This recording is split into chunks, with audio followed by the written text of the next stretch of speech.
Alrighty, we will start this race in 5, 4, 3, 2, 1, and go. Woo!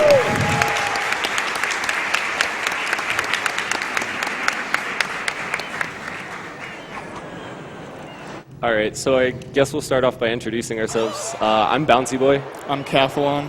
And this is our couch. We got V-Man here. I am Raise Fire. I'm J Buzzy B. To my left, I have Link Fan 21. I have Pear Strike. So I guess to begin, we should explain kind of how this game works and how you get to the end and how you beat Bowser. Because unlike Super Mario 64, where you need a certain number of stars, this game actually only requires you beat the Shadow Mario in each level, and which is always the 7th shine. So in this run, you're actually going to see them intentionally skip shines in some areas where it's possible, so they can get to that 7th mission sooner rather than later and eventually beat the game. I think the shines are going to be skipping in this run will be Gelato 6, which is the fish swimming in the reef. They're going to be skipping Bianco 1, which is the initial fight with one of the piranha plants, and they're going to be skipping Pinna 5, which is actually a new skip, which we'll talk more about.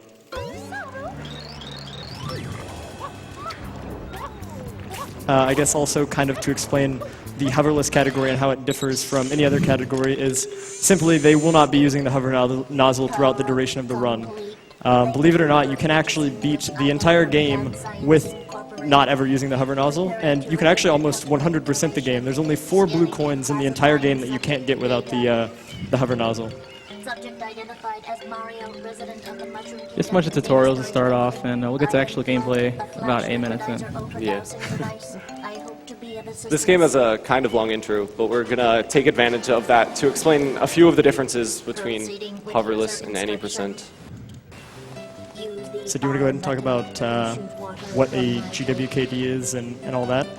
Yeah, I can do that now. So in this game, there's one mechanic, like one main mechanic that we're going to abuse to do the game without the hover nozzle. It'll allow us to get a little extra height when we're facing a wall. So if you press Y to go into first person in this game, you actually have a very short period of time where you can do another input, and Mario will do that before you go into first person. So if we're facing a wall, we can actually press Y and then A really quickly, and it turns the camera around and allows us to wall kick back at the wall that we're like sliding on at the time. So that we'll be using that a few times throughout the run to get us to be able to grab ledges above us. Yeah, it's the two terms that we use are GWK, which is glitched wall kick, and then GWKD, which is glitched wall kick dive. It's the same thing essentially, but instead of just stopping with the jump, you'll go ahead and throw a B input in there, which will allow Mario to dive over and get to areas that he wouldn't be able to reach normally. You'll actually see that in 2 places early on in the run. 2 notable places would be Bianco 3 on the entrance to the secret there, and Bianco 4, which is the 8 red coins in Bianco Hills. And we'll talk about those when they happen, just so you kind of know what they look like. And yeah, glitched wall kick dives also, they go like directly at where Mario's head is, so they go a lot higher than glitched wall kicks, so often they're a lot faster. Something you may have noticed there is they ground pounded the shine. Like Mario 64, Mario won't actually get the shine until he touches the ground, so a ground pound makes him touch the ground a little bit faster. Yeah. It also ground pounds distort your hitbox a little bit above you, and it allows us to touch the shine sometimes when we're a bit below it. Can I get a quick donation in? Sure. Of course. I've got a $117.50 donation from Og and Drossier. As you are no doubt aware, some group has been senselessly speeding through fair SGDQ this week using some speedrun tactics. The accused is charged with brightening up our wonderful lives, and yes, enlightening our very mind with tricks. Indeed, how can not one donate to Doctors Without Borders? Really though, thank you to staff, volunteer, and the runners for making this event a great week. SMS hype!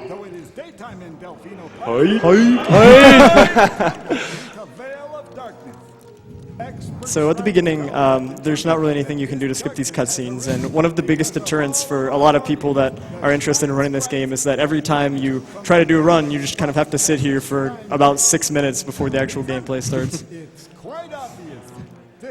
Yeah, this particular cutscene is 3 minutes. It's a good time to get a drink and that sort of thing. Or more donation comments if we have them. We definitely do. We have $150 from Claw. As always, an amazing event. Thanks to all involved and good luck to the runners. And we have $150 from, or I'm sorry, $200 from David. Thanks for the entertaining marathon. Can we get some hype for this Mario race? Hype. And one more quick one from Iron Buckeye, $30. Bounceyboy was my first stream to discover on Twitch, so I'm psyched to see him running this at GDQ. Praying to RNGesus for a great run. That's actually probably something, that donation comment's probably a good thing to lead into. This game actually has quite a few elements of RNG in various parts, and we'll try to talk about those when they happen. Some of them, it's not such a big deal, but it really is unfortunate when you're on a really great run just to have it get smashed by RNG in like a King Boo fight or something like that. Yeah, most of the boss fights are RNG in this, unfortunately. So.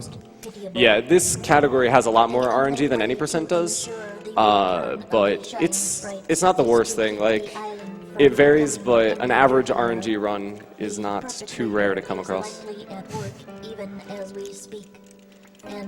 Now, fortunately, we're coming to the end of this cutscene here, and this is when the gameplay is really going to pick up. It just kind of goes from nothing to 90 miles an hour, like, really fast. Go straight that way. You can't miss the mesh power. Your first job's to get rid of all that ugliness.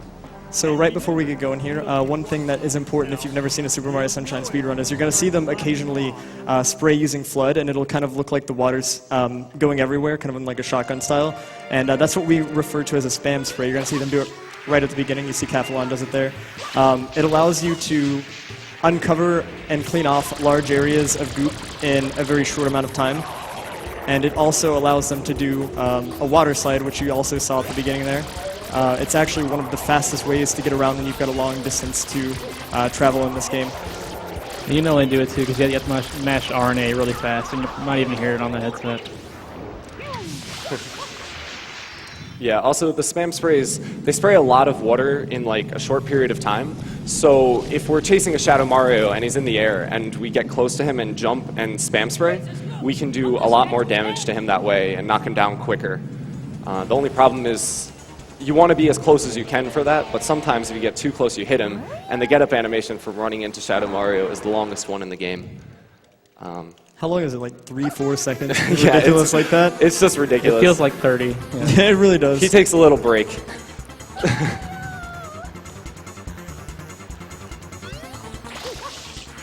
So now we kind of have our first bit of gameplay here.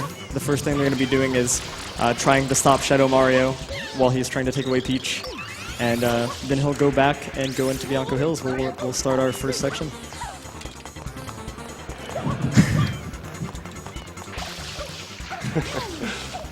So yeah, if you don't get that Shadow Mario immediately, he actually does. Nice. Oh, They both got early. Double early M. That's really hard to get. So to kind of explain what just happened there, right whenever Shadow Mario makes the M on the wall, you can actually spam spray at the exact same frame, and if you get it, you'll actually clean off that area and make the loading zone appear before you're able to control Mario. So it saves a few frames. It's really cool. Though. Yeah. So this level is really hard in Hoverless. We're going to do wall kicks up the windmill to PD, and it's pretty hard with the hover nozzles, so once you take that safety net away, much like many levels in this category, it just becomes exponentially more difficult. Here's our first bit of RNG in the run. The location of the spider they're jumping off of is randomly determined. Looks like they both got pretty good spiders, though. Nice.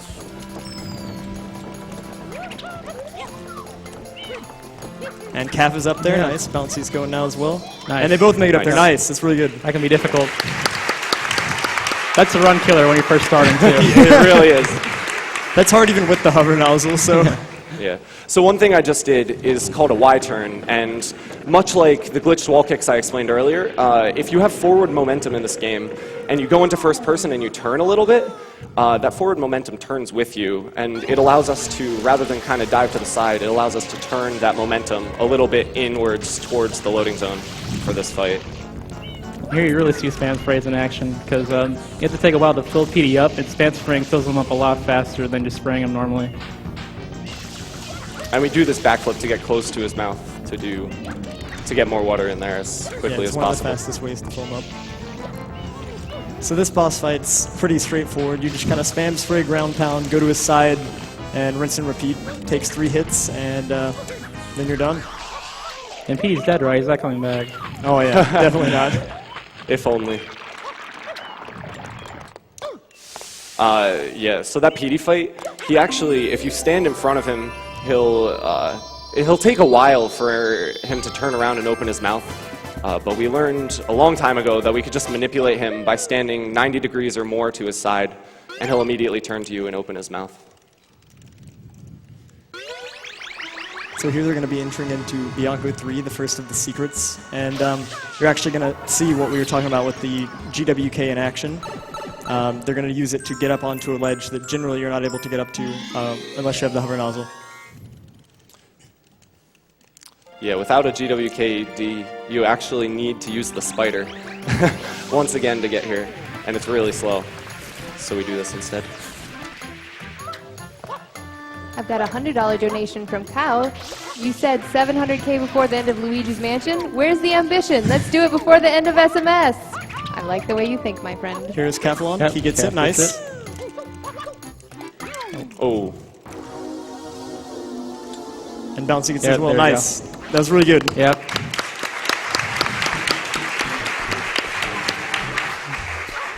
It's actually a super, super technical thing to do.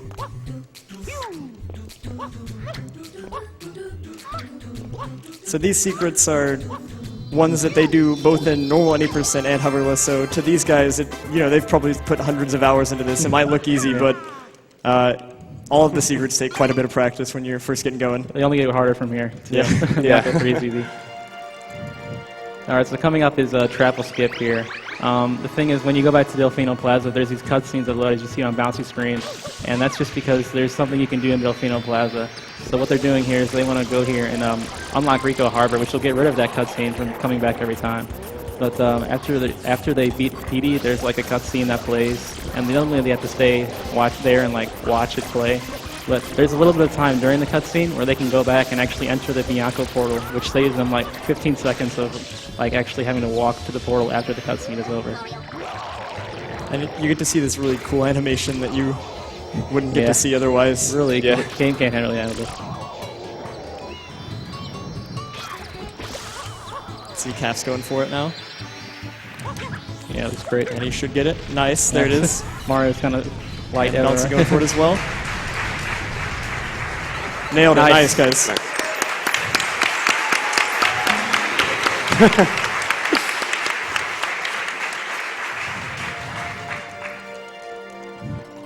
So here we have Bianco 4, the 8 red coin shine of Bianco Hills. Considered one of the most technical, both in 80% and hoverless, but hoverless especially. It involves a GWKD and I believe a spin jump that has a 2-frame window Yeah. at the very yeah. end. There's a wall kick that if you don't get immediately, you just fall off. It's supposed to be a ledge, but they're going to get a wall kick off of it. That's just hoverless.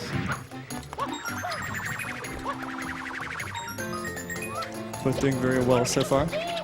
Kaf gets it Kaf right gets there. it nice. That's the 2-frame. Kaf with a very clean Bianco 4. Bouncy gets it as too. well. Nice.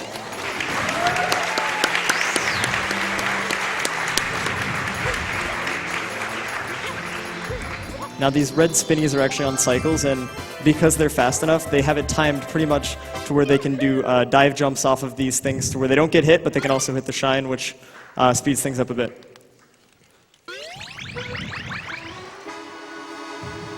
I've got a $30 donation from Deathline.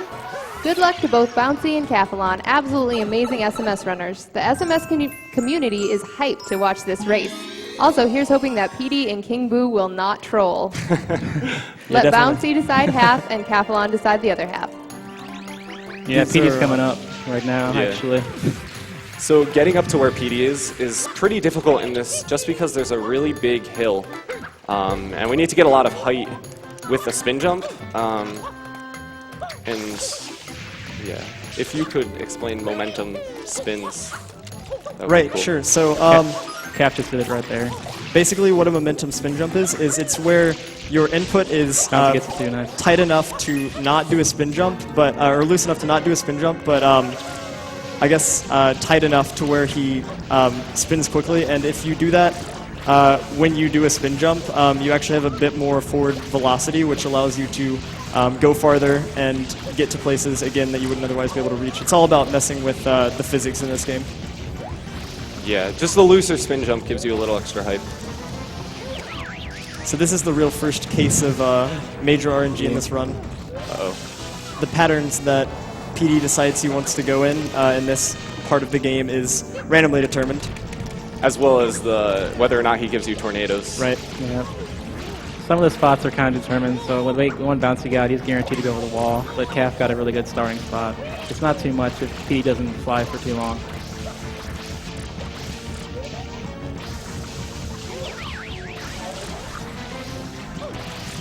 We've got a $10 donation from Yaku. My uncle, Dr. Pat Farmer, worked for MSF for a few years, and this is such a great cause.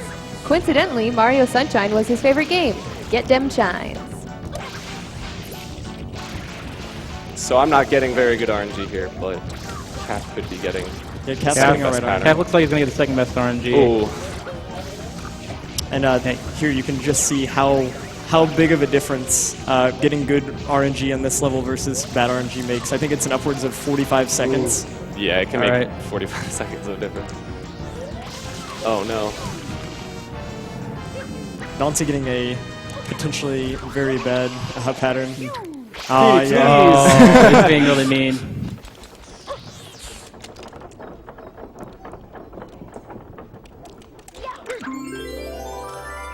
And with a lot of these shines that spawn afterwards, there's visual cues. So Kaffelon knew exactly where the shine was going to appear because it's always in the same place. And if you time it correctly, you can actually jump into the air and be in the ground pound animation when the shine spawns, and you'll just grab it immediately.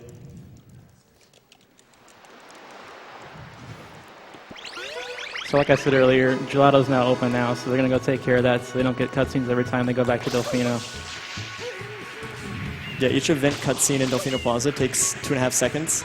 So if you just let it sit there and get other shines, you're forced to watch it every time, and it adds up. So since this is speedrun, we do want to save frames, save time, so we want to try to get this stuff taken care of as soon as possible. Yeah, there's a point in time in the run where there's not really a reason to get rid of the event cutscenes because we don't need the object that we're going to. But in this case, splitting up Bianco makes a lot of sense since we have to go to Gelato anyway, so we might as well open it early.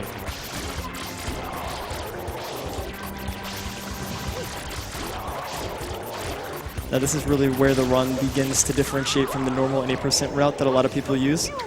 Typically here, once you open up Gelato Beach, you will go in, you'll enter into Gelato 1, and you'll do the Gelato Beach skip, which allows you to get the 8th shine and then simply go back and do 7th and be done with Gelato Beach. But because that skip requires the hover nozzle, they're not allowed to do that, so you're actually going to see them play through the beginning of Gelato Beach here.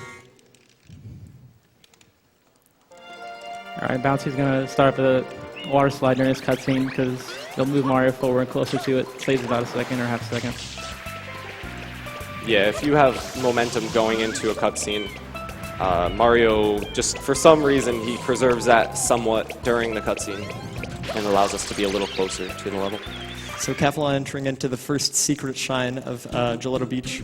It's just a simple sand block level, nothing too rough. But this isn't one you see very often because I'd say most people that run this game run at 80%, and because of the Gelato Beach skip, this is one that really only makes its appearance in other categories. So.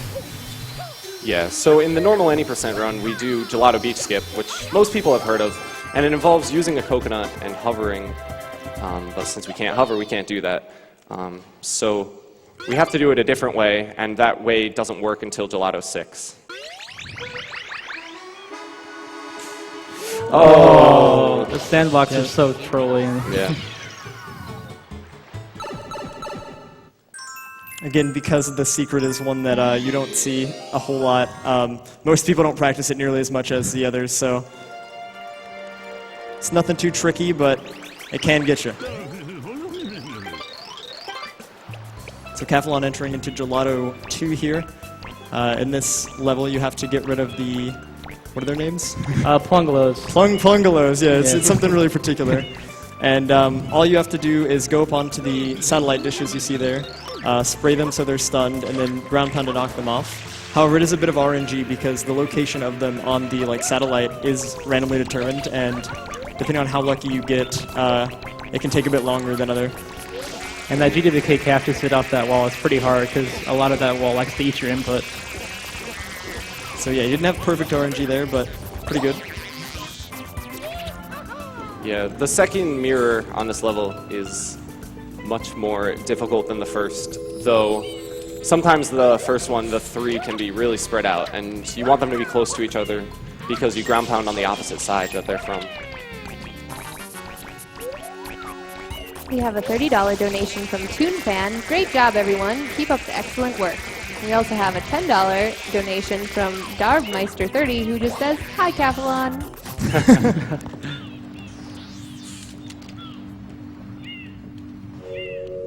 Yeah, Gelato Beach in general is just kind of a slow world. There's not too much that goes on here. Everything is just kind of, I don't know, slow, not super fast-paced. That's some really good for Gelato Beach, give 90%.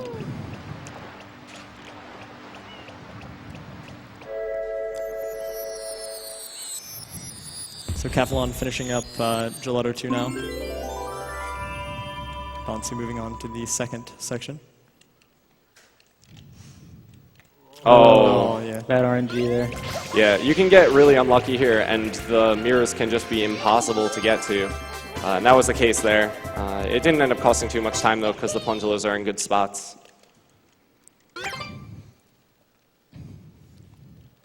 We have a $5 donation from Shy Ranger. I have a question for the runners. How long did it take to do Hoverless without accidentally hovering just out of habit? Too long. It's crazy. You guys have run both Hoverless and 80% so much. 80% so much. You guys can go back and forth. I don't know how you do it. Yeah. All right, so Calf's starting Wiggler. It looks like he does the same thing every time, but it actually is dependent here. He's going to hit Wiggler down right here, but then he's going to wait for Wiggler to stop sliding, and then he's going to ground pound him. And what that does is set him up to get him like the fastest kill possible, or also like do different movements.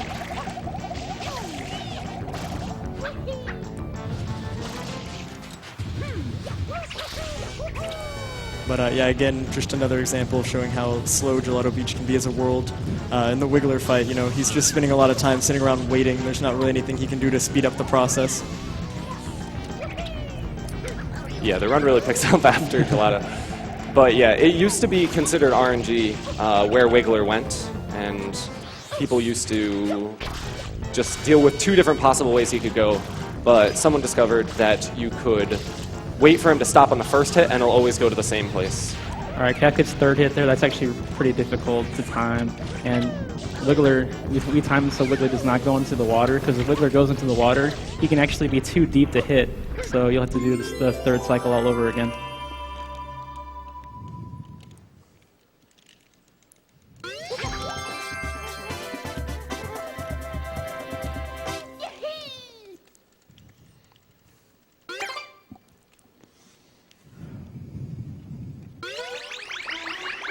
We have a $30 donation from Terces34. Hey guys, had to donate for one of the best Mario platformers of all time. Definitely agree with you. So Calf's starting probably the most boring level in the entire run. It's an auto, it's an auto scroller, red coins, and as YKB knows, this is the perfect time for donations. All right, we have $100 from RoboJeb. Had to donate for my favorite Mario game. Best of luck to both runners, and thanks for all the work of everyone at SGDQ. So yeah, the Sandbird, you have to ride it all the way up, and you can't make it go any faster. So you just kind of collect the red coins and don't die. And That's pretty much it. as a casual player, this is super difficult for whatever reason, but once we're speedrunners, we kind of have a better handle on the controls, and we don't accidentally walk off of the Sandbird.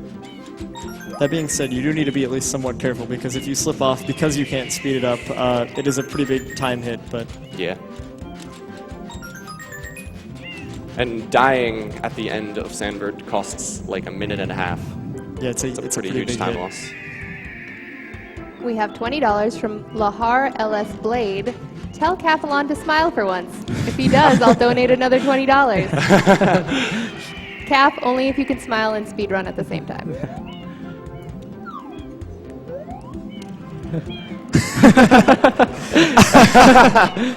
We love you, Cass. I personally like the Sandbird because of the secret on the other side. I like to call him the Waffle Bird because of that. Yeah, we kind of try to avoid the clouds that have blue coins, because if you walk off one of them as it's passing through the Sandbird, you actually just walk right through the Sandbird and you just die. The collision isn't too good there. Yeah, another example of the cloud physics would be in Corona Mountain. It's kind of weird stuff. Kaffelon having no problems at all.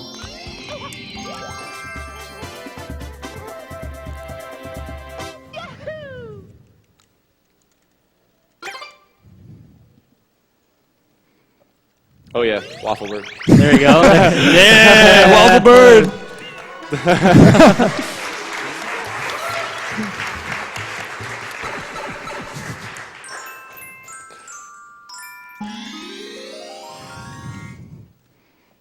All right, Cass starring the other kind of just already, like the best runners and the worst runners get the same times here because we just walk up to Pianta, won't talk to him. The race always takes the same amount of time.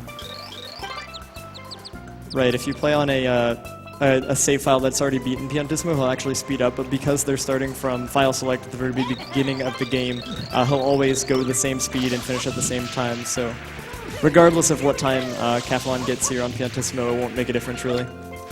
And he can actually beat you in the file. Like, he's a joke now, but once he does your stuff, he can actually beat you. Yeah. Cap going for the disrespect here. Just me at this moment, trying to climb the pole. He's doing pull-ups. But yeah, as you can see, like, he finished over 10 seconds ago, and he's just killing time.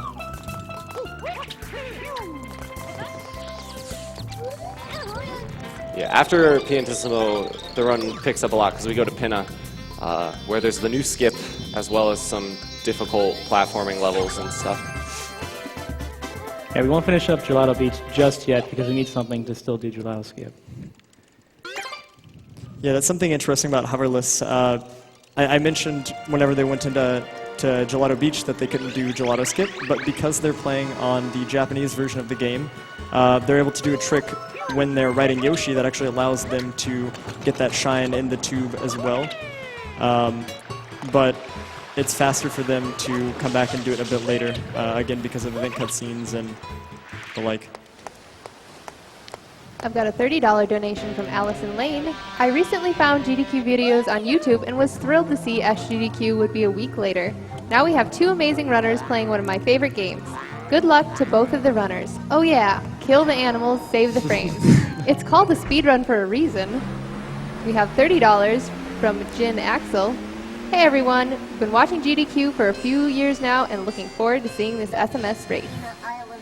So that cutscene that Kaffelon just watched, in this game you can actually skip that cutscene by dying as soon as you enter it, but that requires getting out of bounds and using the death plane, which is underground out of bounds. And unfortunately in Hoverless we can't clip out of bounds without using the hover nozzle. It's something that the task can do, but it's like frame perfect and pixel perfect, and it's really difficult to do. So we just watch the cutscene in this category, and yeah. So Cass entering Pinna Park here, and you can play this game casually. You know, there's a big cutscene coming up. What Cass is going to do here is he's going to pause, he's going to exit area, and enter the loading zone for the cutscene, which actually skips it. You can actually do that again after you've beaten the Mecha Bowser as well. There's a visual cue. When you see explosions happening on the ground after you've got the third hit, you can pause and exit area and just go to the shine grab section, skipping the second cutscene as well. And if you miss those cutscene skips combined, it's 3 minutes lost. So you really want to get them.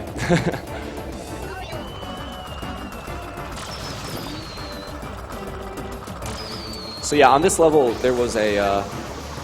for a long time, people thought the rocket shots were pretty inconsistent. They could either go up or down, sort of. And at long distances, the difference between a couple pixels above or below when you shoot the rocket was pretty huge. But V-Man, actually on the couch behind me, discovered that if you actually partly hold down the button before shooting the rocket, it sort of pre-charges it and makes the rocket shots consistent. So this shot, the first rocket that you get, was for a long time considered to be TAS only. But thanks to that, we have setups now so we can make a hit with this first rocket. And also, on this roller coaster, you can spray the rockets and get them back. So we pass through the second rocket, and we actually grab it a little bit later. Yeah, like the that. way the game's programmed is the second water from flood hits a rocket, then you instantly grab it, even if you're nowhere near it.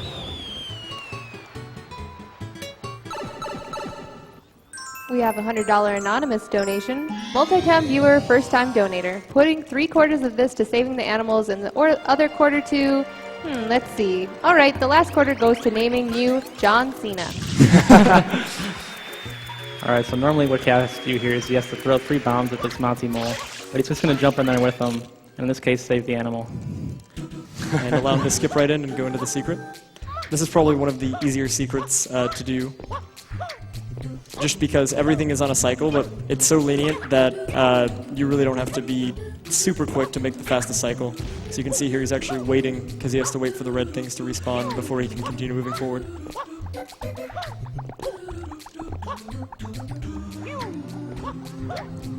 And yeah, they always come back at the same time, so it's pretty rare to see a runner miss when going to dive towards the blocks. So Kaffelon's finished up Pinna 2, he's going into Pinna 3, and this is one of the craziest shines, both for 80% but even more so for Hoverless, because a lot of the red coins in this area specifically are out in the open in the middle of the air, and because you don't have the hover nozzle, it makes getting those a lot more tricky, so he's going to be abusing the ship's movement, and everything kind of here is on a cycle, so it's important for him to be moving efficiently while he goes through the level in order to make sure he gets everything with the fastest cycle. I'll try to see if I can explain everything here, but there's a lot going on. It's kind of hard to cover all at once. Yeah, and if you mess up getting that second coin right there, you lose a lot of time because you often have to wait for the boats to come around again. And the cycle is about 45 seconds long, so you can lose a lot of time that way.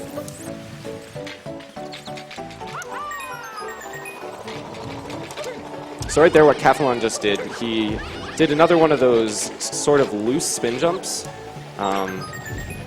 And what it did is it gave him a little bit of extra height, which allowed him to hit his head on the green gate above him and actually come back down where he landed. Normally that wouldn't be possible with a regular spin jump.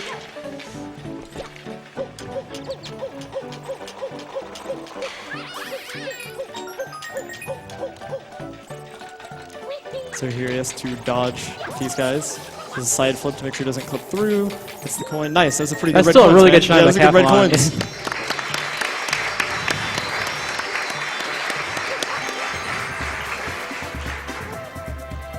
See how Bouncey's goes. We have a $30 donation from Luke205. First GDQ, and it's blowing my brain. The dedication these runners have is awe-inspiring. Had to donate during Super Mario Block, as it's my favorite gaming franchise. Shine, get! Oh!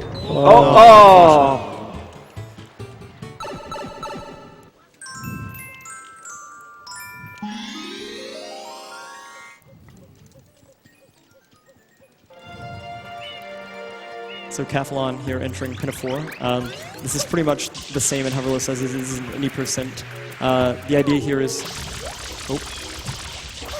Nice, nice. He gets the coin.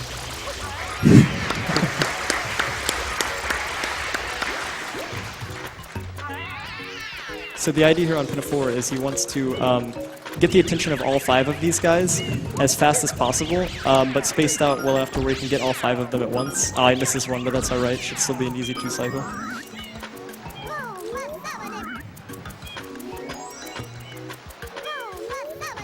So yeah, the reason we want to kill them all in one cycle before the cutscenes begin to play is it makes use of the time between ground pounding on the turtles and the cutscene beginning, because that time actually is about 10 seconds. So the difference between a 1 cycle and a 2 cycle is about 10 seconds. And you won't ground pound for the shine because the way the game works won't let him actually ground pound after this. He'll just fall down anyways. Yeah. So now that he's finishing up Pinna 4, after this he's actually going to be re-entering into Pinna 2, which is where you'll be able to see the new skip that was discovered like 3-4 weeks ago. It's less than a month old. It's a pretty big deal. Basically, the premise is it allows you to skip the entirety of Pinna 5 by hitting a loading zone for Pinna 6 and just completing the secret there.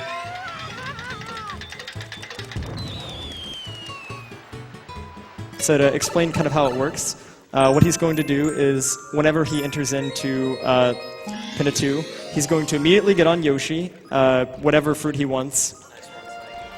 And the reason, oh, nice 1 cycle by the way, that was great. Yeah.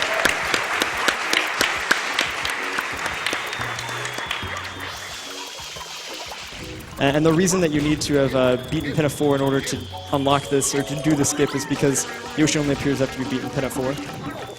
So now that he's got Yoshi, he wants to immediately turn Yoshi purple, because when you're on a purple Yoshi and he spam sprays or just hits an enemy with his spray, the platform will move horizontally, and that's going to be important because he's actually going to be clipping through the entrance to the park here with this fruit. And he'll need the horizontally moving platforms to move across a kind of unobtainable area called Limbo that you can't walk through normally with Mario. So nice, he gets the clip. Next he's going to do a double jump and stick Yoshi up against the wall here, and he'll just kind of float there. And what he has to wait for is a purple bullet bill. Oh, he gets one when he gets blown up. Yeah, that's happens when you get second or first. They might hit each other and blow up. But after he gets a purple bullet bill spawned, what he's going to do is he's going to go to the pole and then turn around to get him to face the direction of the merry-go-round, spray him, there you go, and eat his fruit through wall to turn Yoshi orange, and then ride him across to the merry-go-round. Now Yoshi needs to be orange here because in order to activate the secret, Yoshi has to be orange on the merry-go-round. So that's the importance of being able to eat the fruit through the wall. And looks like he's got it here. And nice, he gets it, that's really good. Yeah. Nice, dude.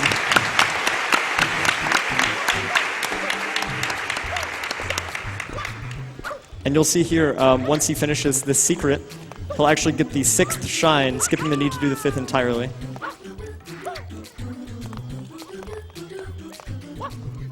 We've got a $20 donation from Lahar LS Blade again. I can tell he was smiling on the inside, so here. Don't mess up quick kill on Noki 7, Cap. So where we place the papaya to turn Yoshi orange next to the door is actually pretty precise because we have to be able to eat the fruit through a gap sort of between 2 of the door textures. Ooh. And you have to wait for a purple rocket here, which each cycle takes a while. 6 to 8 seconds. Yeah.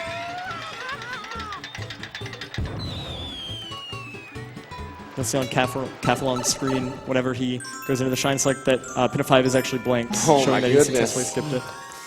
Bouncey getting really bad luck here.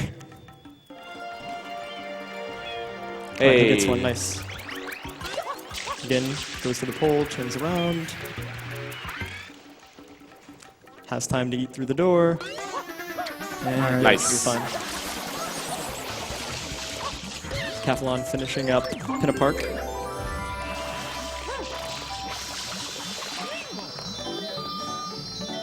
See if Bouncey gets this. Yeah, he's and got he it. does it. Oh, nice! Both of them get it.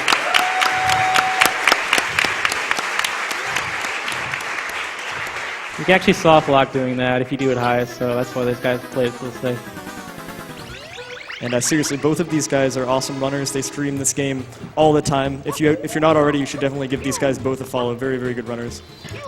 You guys weren't at SGDQ. You didn't see these guys playing this game every day, and they were definitely trying to do their best to show you guys a good time.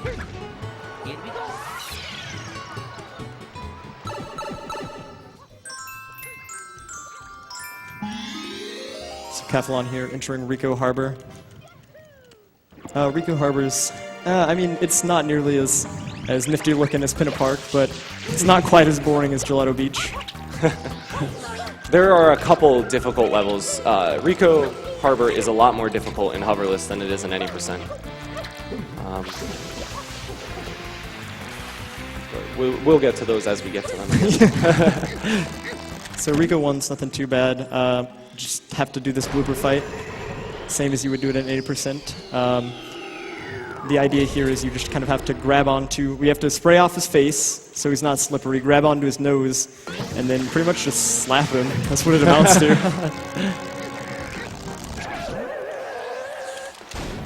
Ooh. So fine. So yeah, still right.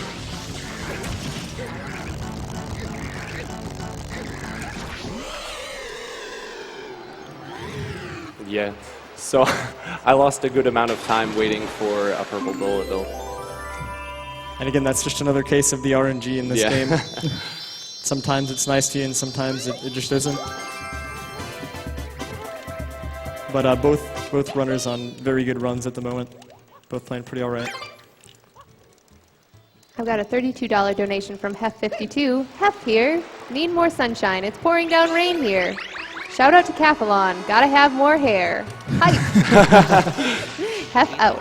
All right, Cav's entering Pinna 2 here, and Pinna 2 introduces the bloopers here, and there's 3 bloopers, green, yellow, and red. And some people are like, why don't you use the red one? It's obviously faster. But actually, all the bloopers go the exact same speed if you hold all the way forward. They have the same top speed, and the green one has the best control of all of them. So there's really no reason to use the other bloopers. So if someone, like one of your friends thinks the other one's faster, just politely tell them that the green one is the best. Yeah, and we actually do a skip inside the secret that Kaf was about to enter. That is only possible with the green blooper, I'm pretty sure, because the turning radius of the other bloopers is far wider. Yeah, essentially, like in most racing games, in order to evaluate whether or not someone has successfully completed a lap, they have various checkpoints throughout the racetrack. And here, Kaffelon's going to take a right, jump over the wall to hit that checkpoint that I was talking about.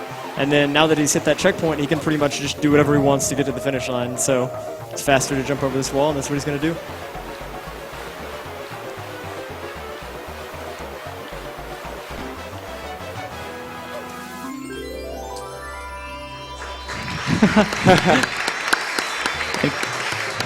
Yeah, Cav gets the really hard to time jump into the shine.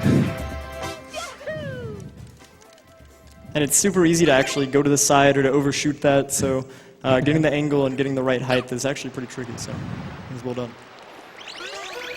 I just want to point out really quick that we have less than $2,000 left for the Chrono Trigger 100%, so get your donations in for that. Okay, Rico 3 is a pretty easy shine to do in any percent. It's less than a minute usually, because it involves just like spinning and getting underneath the gate there. But in Hoverless, it's a little bit harder. Kaffelon's going to try and go faster. You get a cycle on the hook above the ship. Let's see how he does.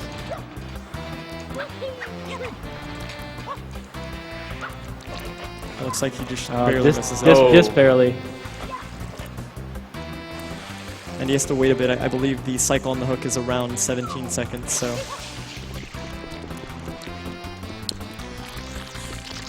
But what you're going to see him do here, instead of just grabbing the underside like you would do in normal any percent, or going up through the top like you would do in a casual playthrough, he's going to kind of combine the two. He's going to be going up top to get the rocket nozzle, and then he will actually be rocketing himself up underneath so he can grab onto the ledge. Because the rocket nozzle is not the hover nozzle. Yeah, so we can use that. And there he goes, gets it. And there's the shine. Yep. Bouncey also looking like he should be able to get the mid-air shine grab. Nice, and he gets it as well. And the casual way to do Rico 3, you have to actually climb all the way to the top and jump through, I guess it's shaped like a vase or something? I don't know. But yeah, there's a hole in the top, and that's the intended way, but they put a little grate in the bottom of it so that people don't get stuck in there on other levels, and we abuse that in speedruns. All right, Cast starting Rico 4 here, probably one of the hardest secrets to get down for anybody. The entrance is a little bit different in Hoverless, and we'll definitely give Cass some time during this shine. I have a quick $30 donation from Liam6. Mario Sunshine is the perfect summer game, now being done quick. Save the animals. Bounceyboy Nice. here making the first cycle. Nice. There you go.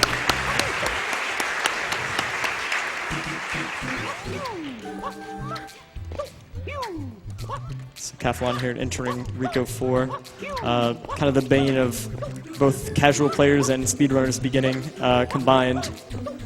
So there he actually does a rollout dive into a buffered spin jump dive, which allows him to get the extra distance. Does it again there. And this is looking all right. Nice. Makes Nice. Making that cycle that Kaf just made. Oh, unlucky. Ooh. Yeah, the strats that Kaf and I are doing, they save about 2 seconds, but there is not very much leeway to them. And they're a lot more difficult than the kind of default speedrun strats that were done for a long time. They were made by Sided Williams and Pyroshade.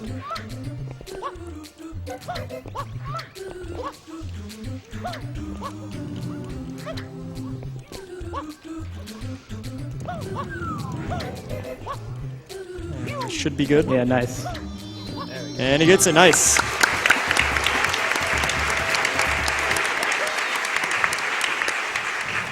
Bounceyboy actually gaining a bit of time here. He's also now on a secret. Let's see how this goes.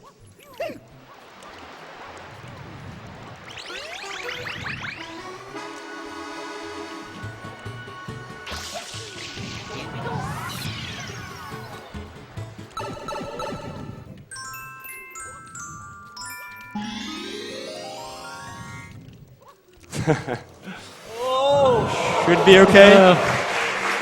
Let's see if he gets it. Nice bounce. And he gets it as well. Nice.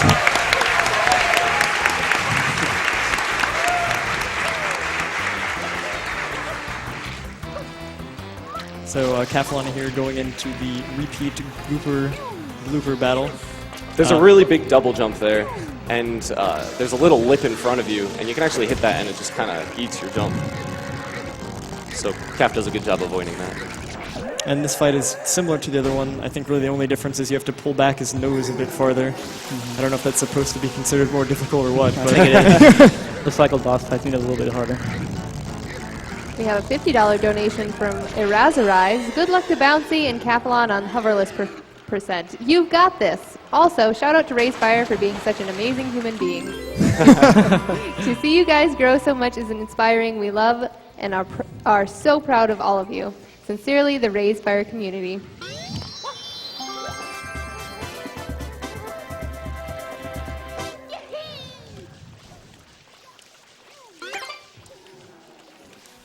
So the race is actually pretty close. Kaffelon finishing up Rico 5 here. I think there's probably around 30, 40 seconds between the two, maybe less. A little less than 30 Yeah. maybe, so still a really good race. So on the level Kaf is about to enter, there's 8 red coins that you have to collect on a blooper. And there was a route that was kind of used for a long time, and only one person, Samurai Man, started using this different route, which saves 1 second, and it's a decent amount more difficult. But you shouldn't have any trouble with it. It's It's one of those things that it's hard to watch just because it looks like he's going to die a lot, and it's kind of tricky to learn, but once you practice it some, you kind of get it down. Something we really been pointing out with bloopers is we always hold forward and we use the C-stick actually to move back and forth on the bloopers. Right, because if you're not constantly holding up, then you won't get that similar speed with the green blooper that Buzzy was talking about earlier. So it is important to constantly be holding up on the joystick. And Cap gets the 132, which is optimal. Instead of going around the front, he actually goes behind the boat here to get the shine. All right. Nice.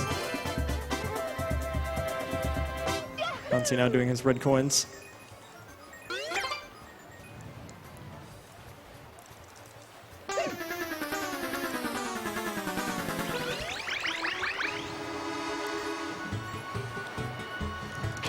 The 7th one here can be a little sketchy. nice. No problem, nice. Got the 2 jumps. And And looks he's the like he gets 132 it as well. Kaffelon here actually doing the hardest Shadow Mario of all time. This is really hard to learn. I don't know how Kaf does this. Basically, if you just roll out and run behind Shadow Mario, you just kill him there every time. So It's because of how he's on slopes. When you spray him when he's on a slope, it does a lot more damage than spraying him normally.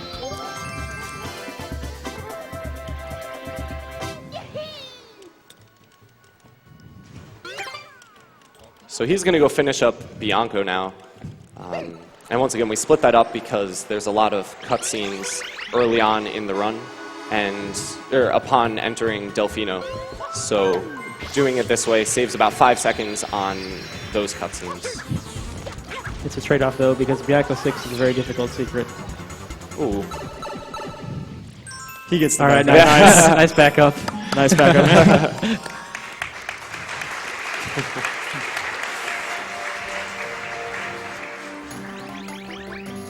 We have a $300 donation from Masters. Never had the chance to play Chrono Trigger, but loved Chrono Cross. Would love to see the all of Chrono Trigger. So something interesting to point out going into the Bianco 6 secret, you're going to see them do two crazy things right at the beginning.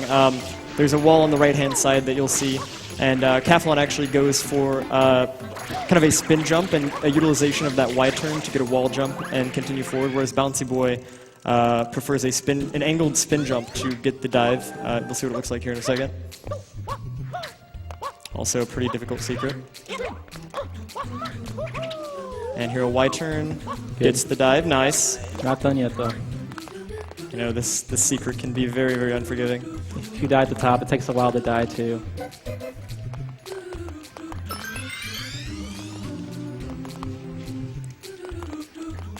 Ooh.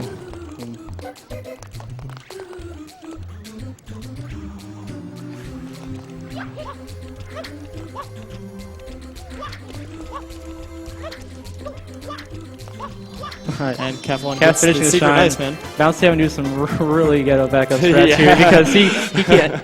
Well, if that happens normally in any percent, you just kind of got to go around. But Hoverless has got to do it a lot differently. So really creative backup by Bouncy right there. Ooh. Oh! So yeah, that water slide, you're supposed to roll out over a gap, and the input was a little bit late, and I ended up bonking and falling in the water. That's one of those hard things that it doesn't happen very often, so it's kind of hard to account for, especially in Hoverless. Kaffelon here finishing up Bianco. Quick Shadow Mario kill. We have a $20 donation from Tarragon Spice. This is for the Sunshine community for just being awesome. Good luck on the run.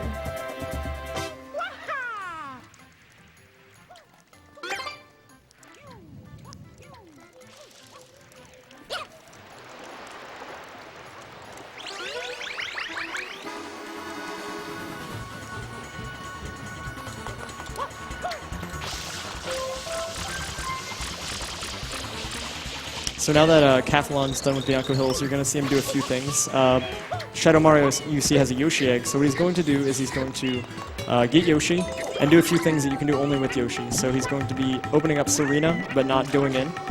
And then he'll also be going to Pianta Village, which is something that you can really only get to in Hoverless utilizing Yoshi.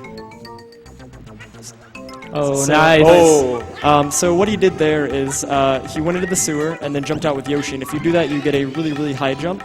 But the game is a little weird with that, and Yoshi in the sewers. And if you try to jump out, a lot of the times it'll just kind of eat it, and you have to go for a backup strat that's a bit slower. But because he was able to get the jump with no problems, he can enter into Pianta Village.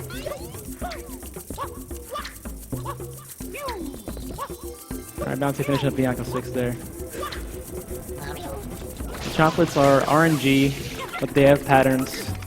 So these guys know how to handle pretty much every pattern that they could possibly get. Yeah, this is one of those shines. It's pretty much the same in Hoverless as it is in any percent. Pretty much any category you do this pretty much the same.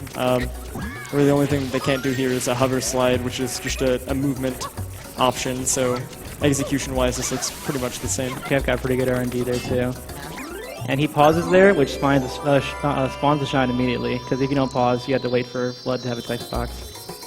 Right, the way that works is Flood actually will bring up a text box telling you to, be good to your pets, and if you pause and unpause, it actually cancels out that text box.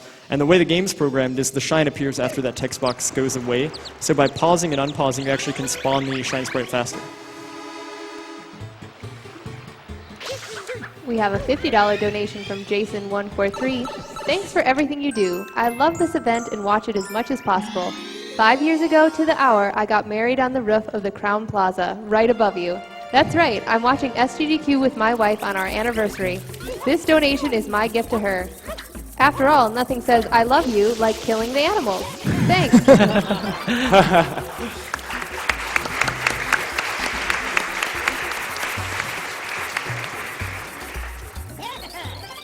So Bouncy now entering into Pianta Village. We'll see if he'll get the quick entry with Yoshi.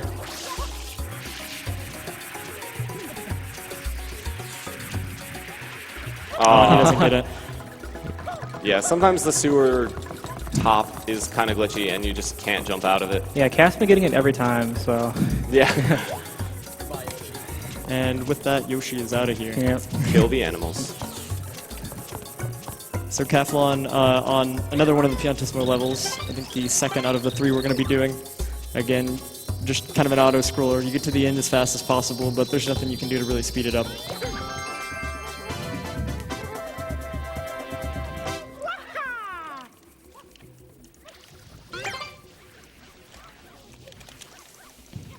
Bouncy getting good first RNG on this Chomplet. Good second RNG as well. Looks like he might get the best pattern here.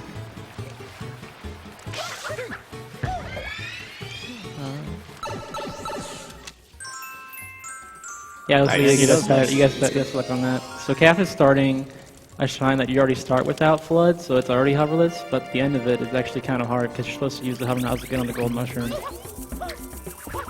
So what he's going to do here is he's actually going to... the movement on this bridge is important because he wants to line himself up on the lava so he can get hit by one of the wind guys, use the invincibility frames to move across the lava, and then navigate his way using the box and the mushroom up to Flood.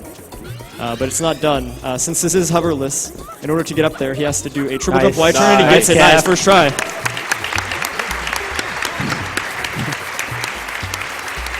That's one of those things that people say is why they don't run Hoverless, is that right there.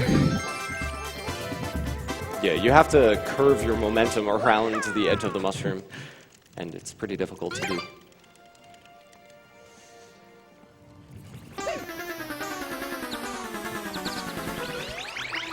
We have a $50 donation from Cave Johnson 219.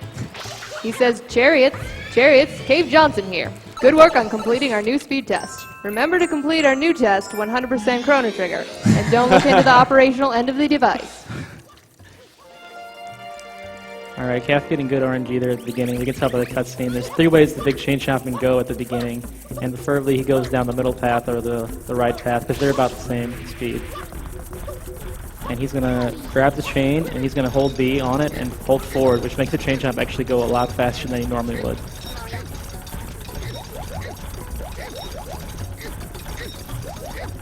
Alright, now he's going to let go of the chain, and he's going to try to lure the chain jump into the bath and spray him off as late as possible because he moves faster when he's red. So by spraying him off late here, and grabbing the chain right when he's about to turn around, he can get the quick... Chainless. Chainless, whatever you want to call it.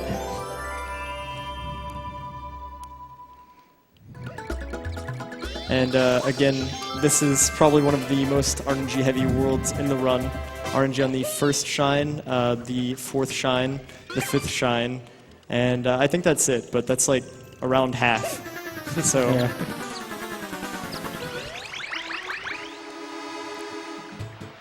Bouncy now entering Pianta 3 here.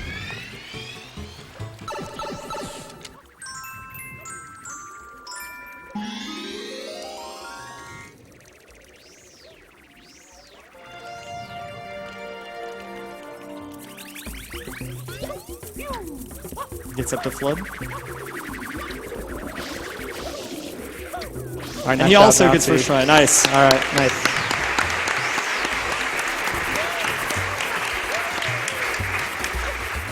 So Kaffelon here, he's on Pianta 5, and if you've seen any % run, you know that we usually skip Yoshi, and it's called Yoshi skip. It's a really hard trick, but we don't do it in Hoverless because, you know, you have to have the hover to do it unless your task has to do without hover.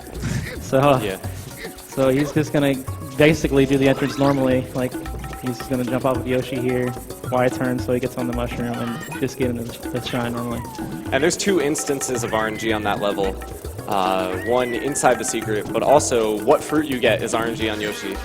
And a couple times we need to unlock Yoshi, and which fruit we get is RNG because some fruits you can throw farther than others, and he got a papaya there, which is good because you can throw that one pretty far.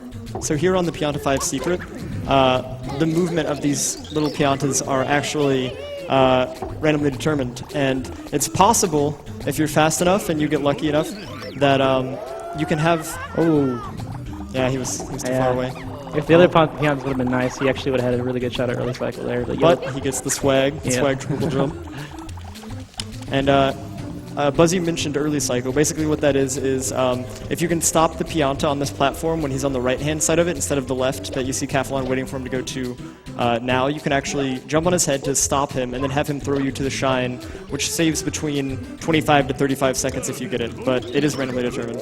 Yeah, he mashes Y to get thrown backwards, kind of like pressing Y messes with the way he throws you too. And he actually got really good RNG because the guy can stop in 3 spots, but he didn't stop at all for Kaffelon, which is really good. Pretty much if you don't get early cycle, that's what you're hoping for. Yeah, really, that's the best thing he could have got besides early cycle. I got a $350 donation from P. Grady. Getting this donation in now so I can say I helped to get the Chrono Trigger 100% run. Big shout out to my bro in Australia, the other P. Grady. Game on, son. Keep up the good work, runners, and I really want to hear that egg roll song again. So Kaf is doing Pianta 6 here, probably one of the most technical shines. It's really hard to appreciate all that's going on in this shine. It's really hard to get over 210. Like back when I started, it wasn't even possible to get over 210. We thought like 205 was really good. So there's a lot of technical stuff going on. Basically, he wants to clean off the Piantas early because they do a little animation before you can clean them off. And then there's a way, I think just holding down R and then just pressing A to spray up, quick clean the Piantas, which is a lot faster than just kind of waiting there. And he has to line up things later in the level called like early unlocks, which will get the Piantas out a lot earlier than you normally could. He's gonna line up for one right here now. Yeah, this is a good example. And he got that Let's one. get the snipe, nice. And you can see now that by the time he gets here, you can quickly clean him off. And just barely. He didn't clean out enough. Yeah, that's unfortunate. This is another one of those examples of how spam spray is really helpful. You can see that the Piantas are getting cleaned off essentially instantly. That's because he very quickly holds down R all the way and then hits A to do the spam spray right next to him, which cleans him off. And 206, it's not Yeah, that it's still bad. really good. Bounceyboy now on the Pianta 5 secret. Ooh. Yeah, and he doesn't get an early cycle either. That's alright. As long as this guy doesn't stop moving, this should be pretty alright. Come on, man. Nice. Ooh. He's going nice. That's actually really good RNG. That doesn't happen very Yeah, they frequently. both got it too. We have $50 from Chris94. Hey y'all, Chris here from the Hula Gang. So I kind of saw what happened there. He kind of threw Bouncy forward for a second, and then he went backwards. Just kind of like messed up his momentum. Don't worry, Chris, it wasn't your fault. Chris here from the Hula Gang. Hyped to see these 2 speedrunners duke it out in Hoverless. Shout out to my boy, Race Fire on the couch. Put this money towards Couch's choice. Chrono Trigger 100, is it? Yeah, why not? Yeah, let's do it.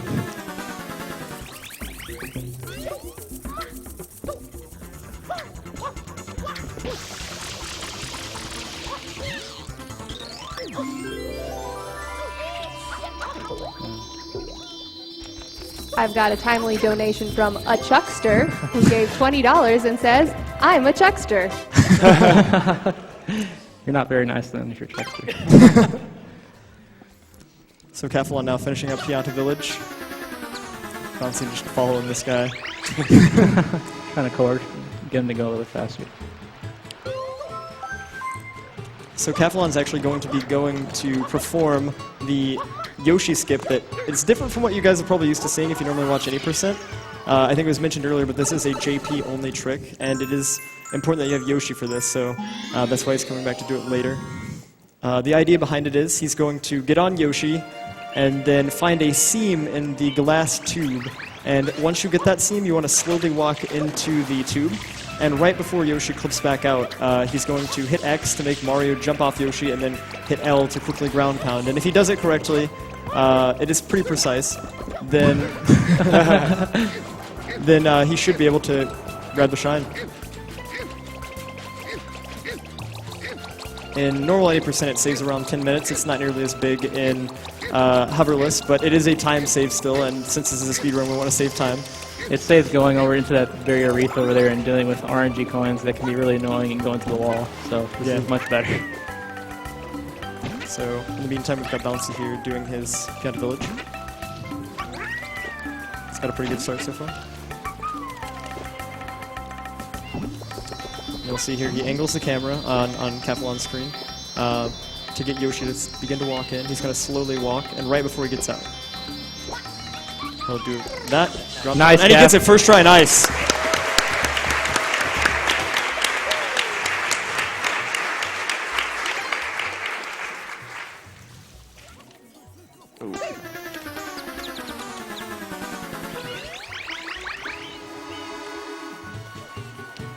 We have a $50 donation from Iceberg. Had to donate during the best speed game of all time. Good luck to Bouncy and Calf, and shoutouts to Jay Buzzy B.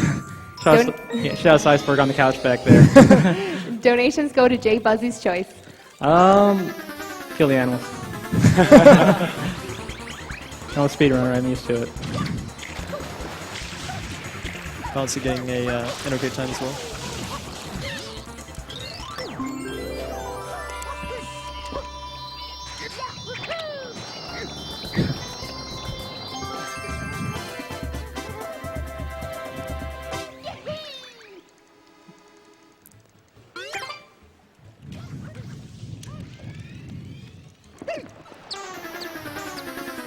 So now that Kaffelon has finished up Gelato Shadow Mario, he will be moving on. I believe he's going to be going to Noki. One of the last two worlds in this run.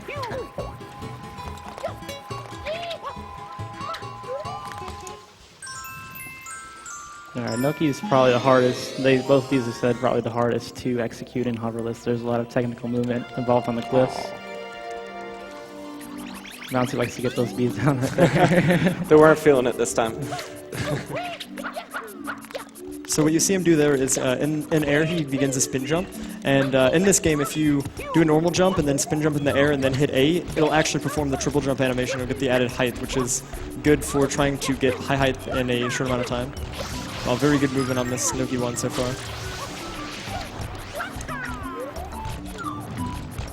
He's going to go for a GWK, he gets that nice. And a pretty clean movement from Kaf on that Noki one. That's one of the most technical shines in the game. It's very difficult. So Bouncy now getting ready to go for his Yoshi, or his Gelato skip rather.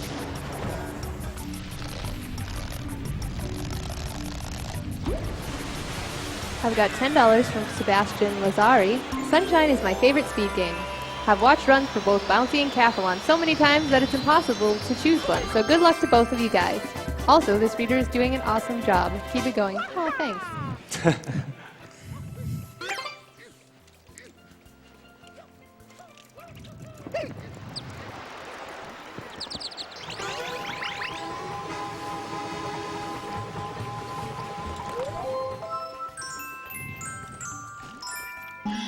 So Noki 2 involves climbing back up to pretty much where he was in Noki 1, so that's pretty technical. And then he's going to basically do the shine completely the wrong way, because this is supposed to be the third time you fight Gripper Grouper, but instead we're going to go to the place Gripper Grouper is supposed to take you after he wins and just get the shine that way. And he's going to use the spring at the top to do that. That's a really hard wall kick to get, the angle's really precise. And Bouncy gets it first try as well, nice.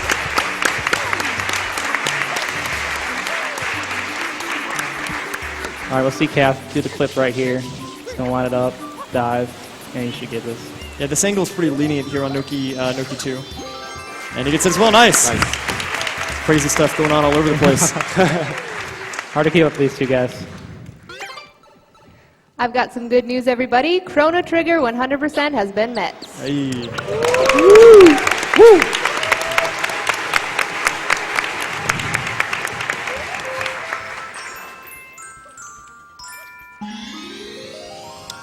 Now the level Kaffelon's doing here is kind of particular in Hoverless. These next two are Really hard. yeah, kind of hard to say the least. And if you are familiar with how this game works, Noki 3 is just simply the red coins in the bottle. However, since you're not allowed to use the hover nozzle, which you use to gain height while you're in water, these first 2 coins he has to get immediately, and if he does not get them, he has to exit area because there's no other way to get them. So let's see if he gets them. Gets 1. And he gets 2, nice. Alright, now he's got the rest of them. It's kind of hard too to do hoverless because you got to use the current to shoot himself back up a lot of times.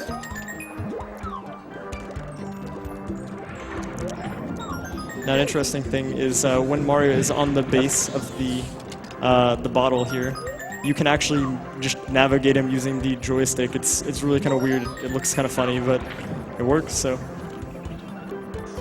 bouncing now on Noki 1.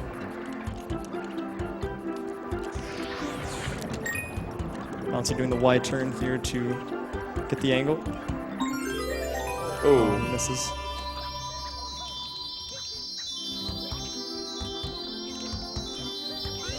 It's the side flip. Alright, so now to get the shine here, Cass has to kind of, there we go, right away. Yeah, he gets it. He has to kind of slide up that to touch the shine hitbox. We've got a $10 donation from Bad RNG. Hello from the Netherlands. It might be quite late, but super hyped for Sunshine. Also, kill the animals. They never intended to finish the game. Alright, Cass starting to do eel is probably one more technical shines. I don't know if either one of you wants to explain it. Eel is the most difficult shine in Hoverless, by far.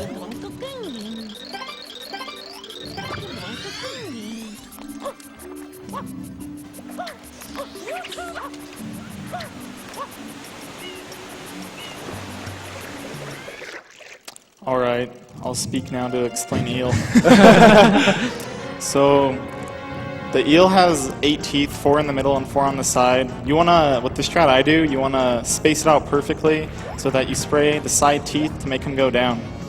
And at the beginning I wanna see which way he spins because that'll determine which side the gold tooth starts on. And the gold tooth is special, so I wanna spray it first.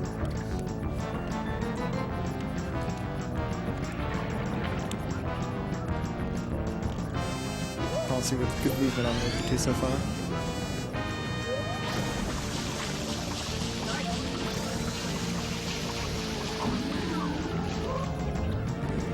I've got a $30 donation from Kaffelon Has Manly Hair.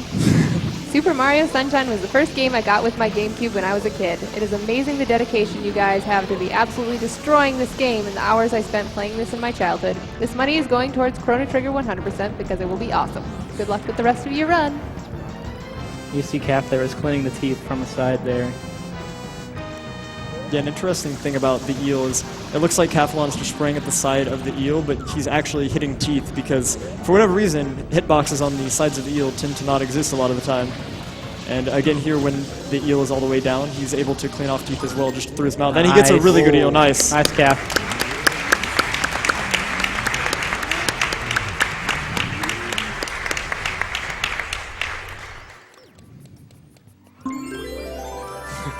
So that cutscene plays completely differently if the eel is down when you finish cleaning his teeth. Alright, I kind of nervous there because Calf can't get stuck in the bottom there, and he will have to reset the shine if that happens. So luckily, he was just able to float right to the shine. We've got $25 from Sayaximophone. I consider Hover to be one of Sunshine's most valuable tools. Good job proving me wrong. Keep up the great work.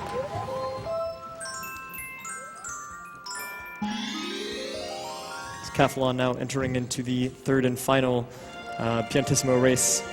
Just rinse and repeat from the other two. Kind of an auto-scroller. Really the only movement is getting there. Afterwards, it's just touch the flag and wait.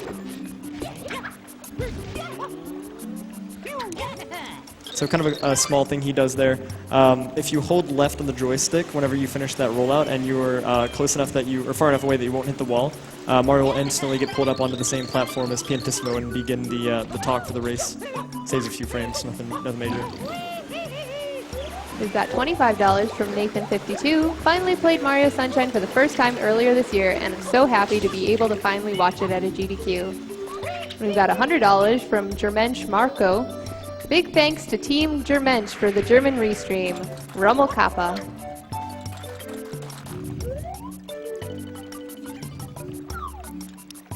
So we've got a bit of downtime here, but things are going to get really crazy as Kaffelon is about to get ready to go into Noki 6, which a lot of people consider the hardest secret in the game, and Bounceyboy now entering Noki 4 to begin his eel. It's not called Choky Noki for nothing. Yeah, no, for sure. So yeah, another thing about the eel is the 4 center teeth. They don't have any effect on his movement, but the 4 outside teeth, they can cause him to go down. The exception of that being the gold tooth. The gold tooth in Hoverless eel doesn't really do too much, but you're able to clean that, and then 1 more outside tooth. So we use that to actually make him go down as much as possible so that while he's down we can clean his center teeth and hopefully only have the eel go up and down a couple times. So the entrance to Noki 6 is completely different in Hoverless, as you probably would expect. It's pretty precise too. Cass has to jump on basically all the ropes to get up there.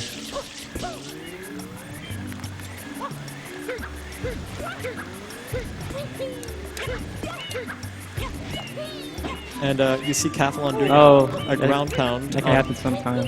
Yeah, getting unlucky with the spinny. But you see Kaffelon doing a ground pound sometimes right when he's underneath the wire, and you'll see it again on the Noki 6 secret. The way this game works, if you ground pound underneath something and you're close enough, you'll actually get pulled up onto it. So Kaffelon going into Noki 6 here, we'll see how this goes.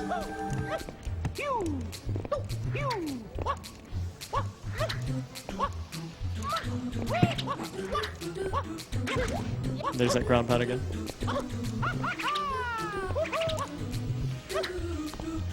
He makes the earliest cycle here. There you go.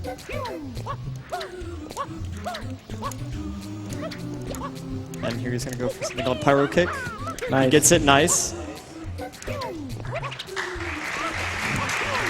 And All right, good calf.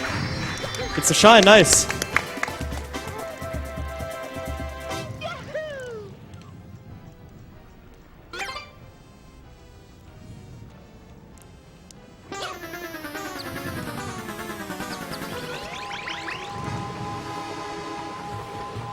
We have $50 from J-Stock. Fun way to donate. Gotten into speedrun watching the last few months. This race makes me want to play Sunshine for the first time. Well done to both runners.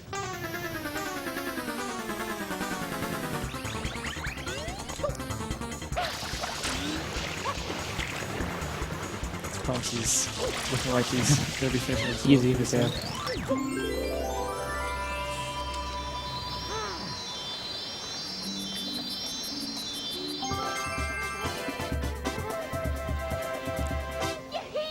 Kaffelon there getting the quick kill on the Shadow Mario, by the way.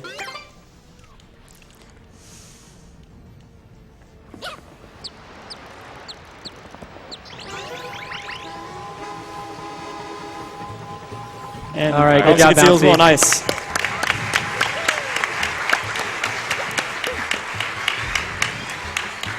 It's a big time loss if he dies on eel, so really good to get that out of the way.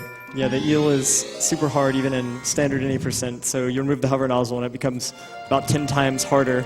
And I believe a death costs between 3 and 4 minutes, so Yeah, not fun. yeah, not fun at all. Kaffelon here going into the final world of the run, Sirena Beach. Usually we would already do this already. Yeah, at normal 80%. And I know I might sound like a broken record, but this boss is pretty much completely RNG as well. Probably the most RNG though. Yeah. So the way it works is this manta ray, after you spray it a bit, will break up into smaller manta rays that will continue breaking up into smaller and smaller pieces until eventually, when you spray them, they disappear. So what we're going to see him do here is he's going to do a dive roll out onto the hut and go into first-person mode, which will make it turn around. Here he's going to spray it until it breaks. And what he wants to do here is break the two larger ones when they're as close together as possible. That way his spam spray hits a large portion of them, so he can get to the second cycle of the boss sooner rather than later. And That was really fast. That was really fast. That was really fast, making it. And whenever you reach the second phase of the boss, the text box appears. They all turn kind of a pink-purplish color. And this is important because they all become attracted to, and they come towards Mario, which makes cleaning them like way easier.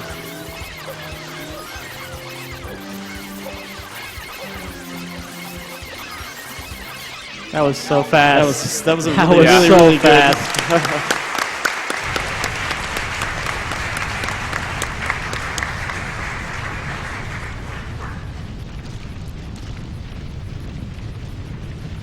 Yeah, when the manta splits for the first time, where the two mantas go is random.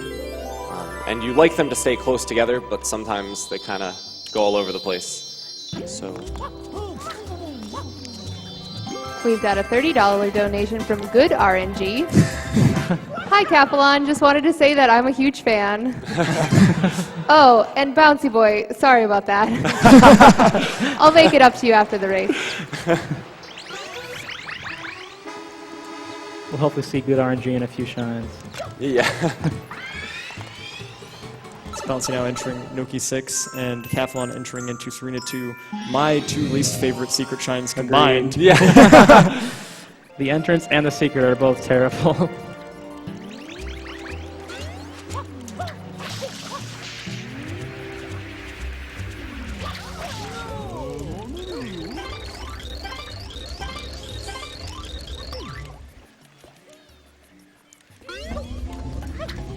Kaffelon going for the quick entry. He gets it. Nice.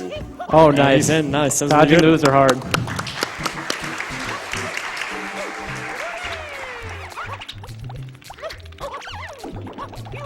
It's going to be kind of hard to see both, but They're both on really hard secrets. yeah, for sure.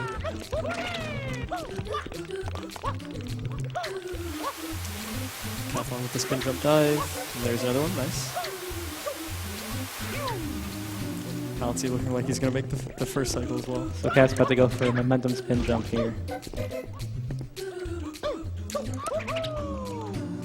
And he gets it nice. Nice, Cat. That was really good. Yep. And Bouncy with... A little bit late on Pyro Kick, but he's all right. So to kind of explain again what Kaffelon did there, he waited for the gear to be angled just correctly to where when he did a dive rollout, Mario would actually be running faster because he runs faster when you come out of a dive and you're going up a hill. And then using that momentum from that dive rollout, he's able to do a spin jump, which would allow him to go across a larger area and go farther than you would be able to with a normal one.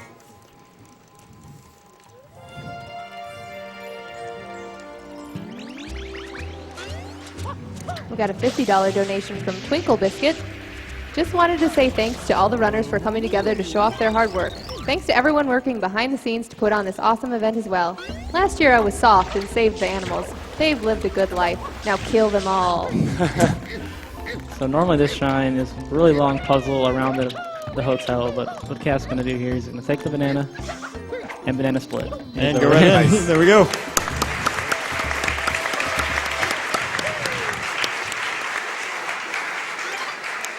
Yeah, that skip probably saves like 2 to 3 minutes because generally you have to run all throughout the hotel and then like into the attic and you know do this and that. But I mean, why do that when you can just go right through the wall? So nice. One of the first tricks you learn in learning this game.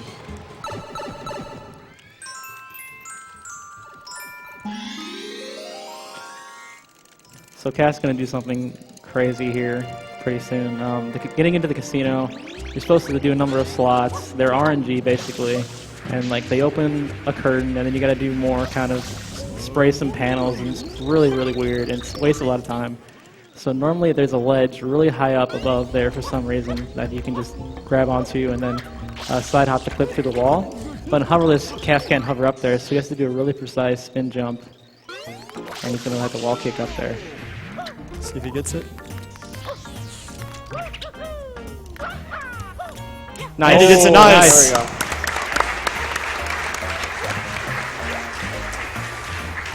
And from there you can just dive over the side All into in the center. one. There we go.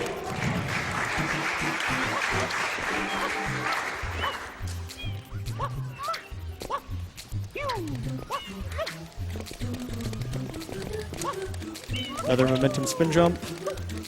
1 of 2. Bouncy also getting a really good manta so far. Nice, Yeah. he gets the second pattern, second phase.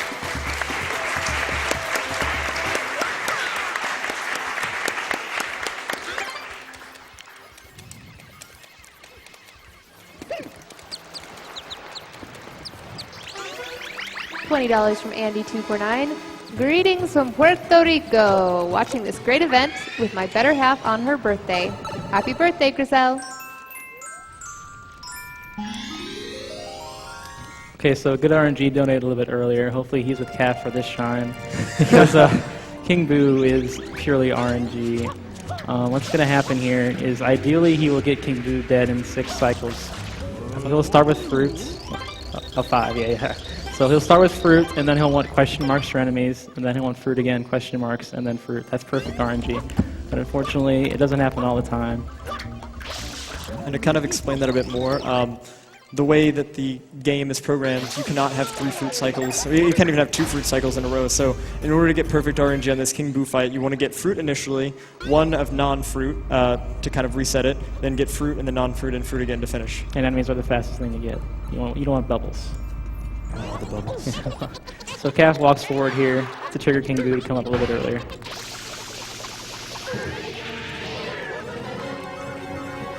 Good start.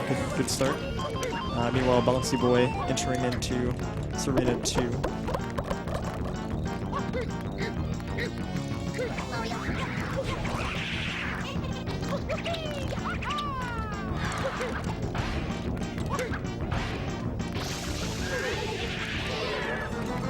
Okay, we also get in there nice. Alright, so good for Kaf. He wants to wait for the enemies to spawn before he walks in, because if you don't do that, King Boo will constantly give you everything but fruit over and over again.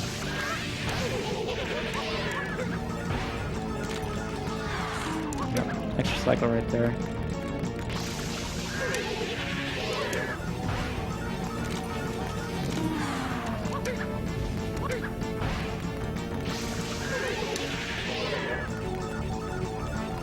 Alright. Bouncy now setting up for the momentum spin jump on Sirena 2. And he gets it as well. Nice! Nice, Bouncy.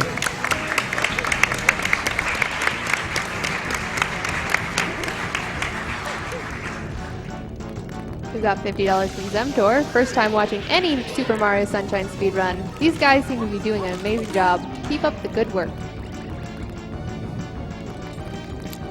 So you'll see on the King Boo fight, after Fruit Cycle, Kaffelon actually doesn't immediately cancel out whenever he sees that it's not fruit.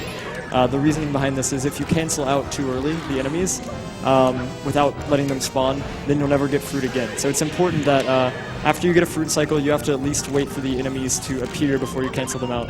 Afterwards, you saw he got an extra cycle, he's able to immediately cancel, but just kind of a small thing that a lot of people seem to forget. I think Kaf got about 30 extra cycles, which isn't too bad. Yeah, Variant strats, just hooking up.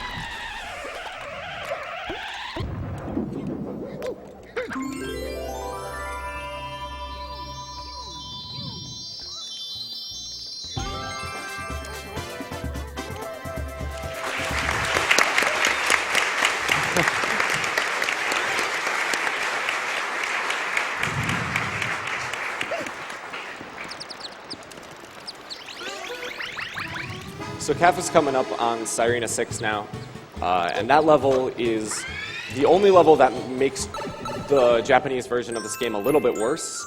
Generally, you only have to clean about 95% of the beach, and there's no invisible goop.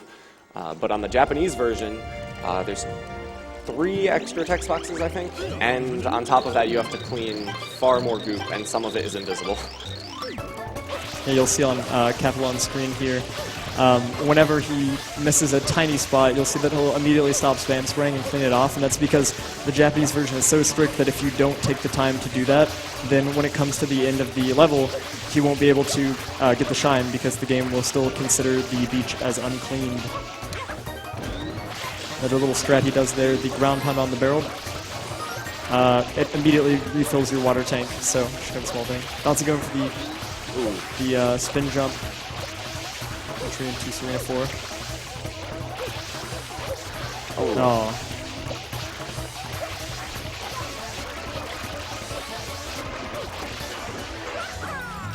Again, it is really particular, so. Nice, Nice, it's nice. And he gets the hole in one. Nice. There we go. And Kev got a pretty good time on Sirena 6 for JT, 2:16. Yeah, that's pretty good actually. We have $50 from Aaron Walker. You're all doing incredible work. Keep going. Another $50 from Matt199054. Much love to all the participants at this GDQ. Together, we are making a wonderful change in the world. Nice. Bouncy.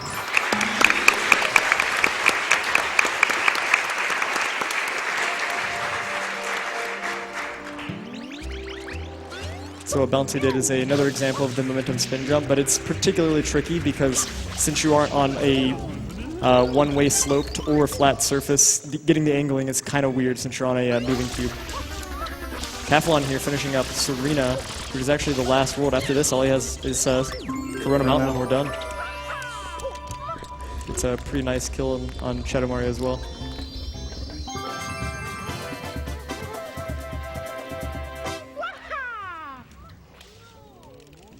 We have a $50 donation from Bearman. Shout out to my brother Bob, who after 2 years is finally watching a GDQ live with me. And don't forget to kill those pesky animals.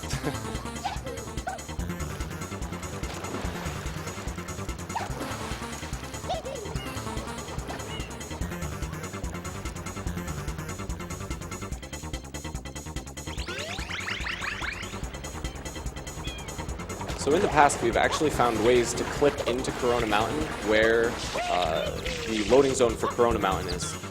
But unfortunately, until you beat episode 7 in each world, that's not actually there. So there's no way to activate that early. Corona Mountain is a lot more difficult than Hoverless as well. Yeah. So what you're going to see him do a lot here is jump in place, and what he's actually doing there is he's buffering a spin jump. There's an example of it. And by doing this, it allows you to actually jump and dive much farther and higher than you would normally be able to do.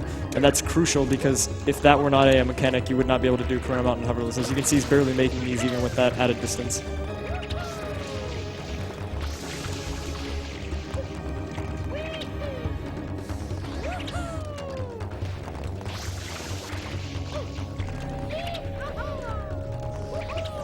Kaffelon now getting ready to go to the boat here, the infamous boat.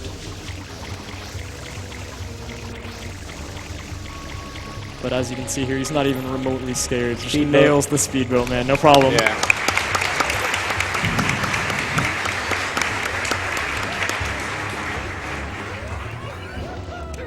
Yeah, if you talk to a lot of runners, after they learn speedboat, they can't even do the unspeedboat. It just kind of becomes a force of habit to them. Goes for the cloud skip. Gets the cloud skip as well. Nice.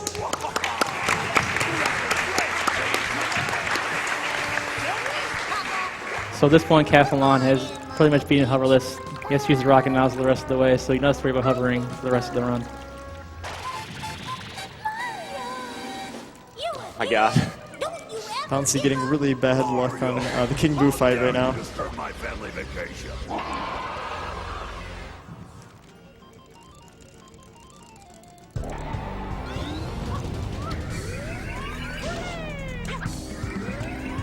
And on this Bowser fight, you can see Kaffelon actually going for a ground pound. And after he gets it, he immediately, when he's in air, he immediately starts holding R to charge up again. The reasoning behind that is you actually have enough time that after Mario recovers, you can finish the second charge shot and dive and get away from the platform, which kind of speeds up the flow of the Bowser fight quite a bit. All right, Kaf closing in on time. Yeah, we're going to need time here in a second. And time.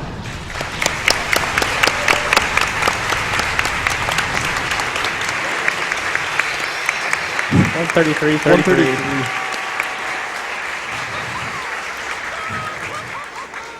That time was less than 40 seconds off world record, so it was pretty good. Yeah.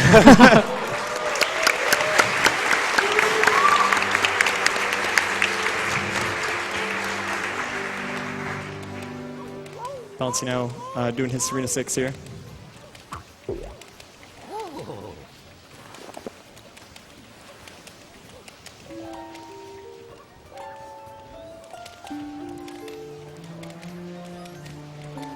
Flood, no.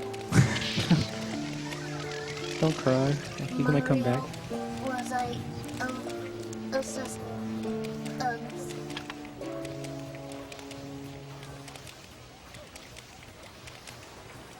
Mario, look.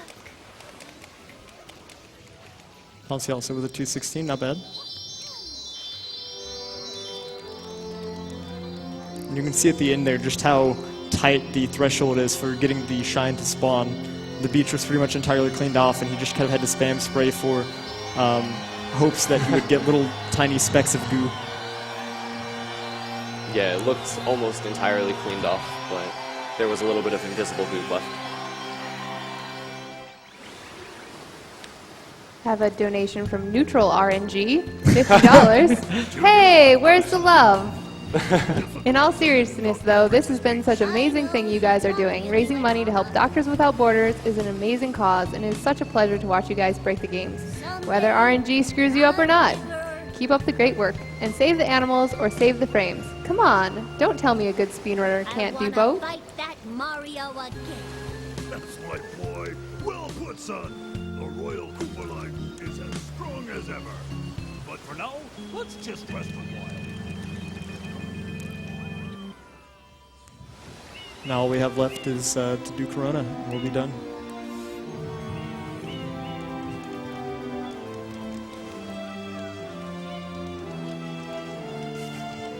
Monate gives $50 and says, Mario Sunshine, all of the childhood feels. Good job, you guys, and thanks to everyone who makes SGDQ happen for us to enjoy. Mwah! Sir Brain Damouge gives $50 and says, Sunshine's bonker physics is a blast to play and a blast to watch. Keep it up.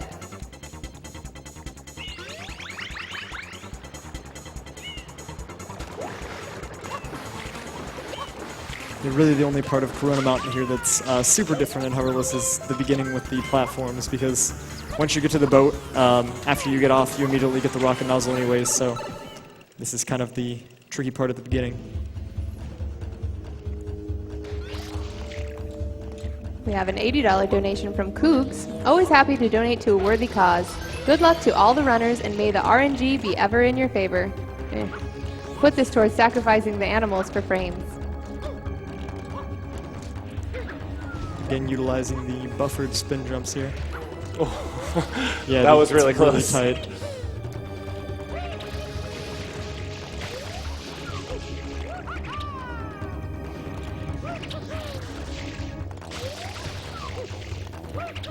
We've got $50 from William White. Oh.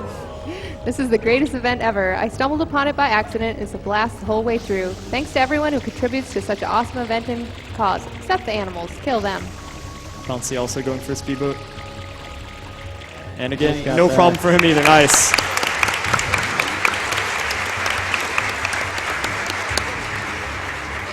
So Bouncy is going for swag cloud cancels, which Skip's kind of going over on their 2 frames, I believe. And if you miss them, you fall down and die in lava. And he also gets a cloud skip. Nice. The water's great, hey, Junior? Sure is, Papa. Come on in, Mama Peach. I think not. Mario! You again? Don't you ever give up? Mario! How dare you disturb my family vacation?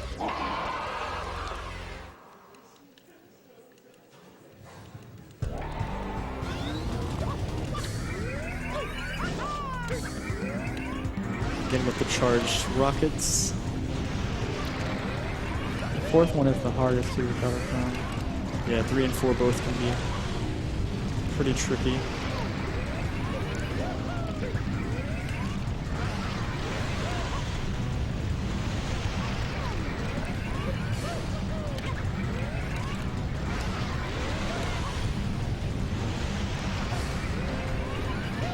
And a very good Bowser fight. And time. Nice.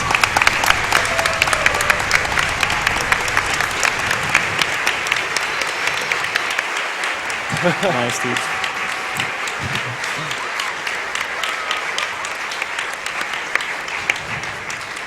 Seriously, these guys are both very skilled runners. You should definitely check out their streams. They stream this game all the time, and they're both very, very good at it. So definitely worth giving a look for sure. And not just this category, pretty much every category. Yeah, pretty much everything.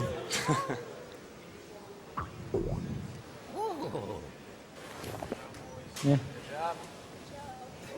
All right, let's give it up one more time for Kaffelon and Bounceyboy.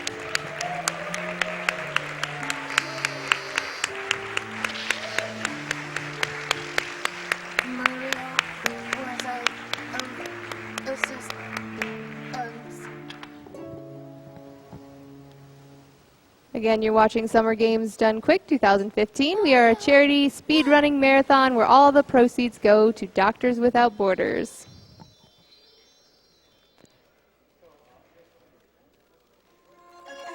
Coming up next is going to be the Luigi's Mansion race with Boohead 86, Fire Dragon 764, and Veeman 3000. So be sure to stay tuned for that.